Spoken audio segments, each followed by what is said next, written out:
சாப்டரில் உள்ள exercise 1.3 fifth sum பார்க்கலாம். Check the following for equality and if they are equal mention the property அப்படின்னு கொடுத்துருக்காங்க. இந்த ஃபர்ஸ்ட் கொஸ்டின் என்ன கொடுத்துருக்காங்கன்னா 3 minus 4 plus 10 and 3 into minus 4 plus 3 into minus 10 அப்படின்னு கொடுத்துருக்காங்க.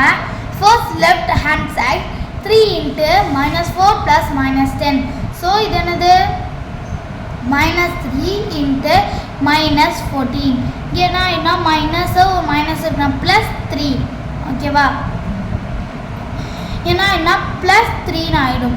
இங்கே ப்ளஸ் 3 இன்ட்டு மைனஸ் 14 கீழே ப்ளஸ் 3 இன்ட்டு இந்த மைனஸ் 14 அப்படியே போட்டுக்கிறோம். இங்கே ஒரு ப்ளஸ் ஒரு மைனஸ் இருக்குன்னா மைனஸ் 14 3 தான் 42. இங்கே மைனஸ் 42ன்னு ஆன்சர் வருது.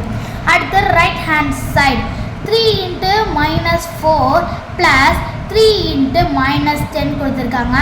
4 3s are 12 மைனஸ் 12 ப்ளஸ் ஒரு மைனஸ் இருக்குன்னா minus 12 plus 10 3s are plus plus இருக்கு ஒரு ப்ளஸ் ஒரு மைனஸ் இருக்குன்னா மைனஸ் 30. இப்போ இது ரெண்டுத்தையும் நம்ம ப்ளஸ் பண்ணோம்னா நம்மளுக்கு ஆன்சர் 30 ப்ளஸ் 10 40 42 இப்போ மைனஸ் 42 வரும். நம்மளுக்கு இங்கே ரைட் ஹேண்ட் சைட்லேயும் லெஃப்ட் ஹேண்ட் சைட்லேயும் மைனஸ் 42 வந்துச்சு, ரைட் ஹேண்ட் சைட்லேயும் மைனஸ் 42 வந்துச்சு. அப்போ left hand side equal to right hand side ஓகேங்களா.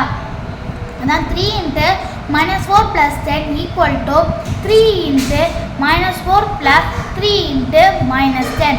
இதில் என்ன ப்ராப்பர்ட்டின்னு கேட்டிருந்தாங்களா, அதான் நான் இங்கே எழுதியிருக்கேன். Distributive property of multiplication over addition. அவ்வளோதான், ரொம்ப ஈஸியான சம் தான். ஒன்று நல்லா புரிஞ்சிருக்குன்னு நினைக்கிறேன். நம்ம அடுத்த வீடியோவில் பார்க்கலாம். தேங்க்ஸ் ஃபார் வாட்சிங் த வீடியோ.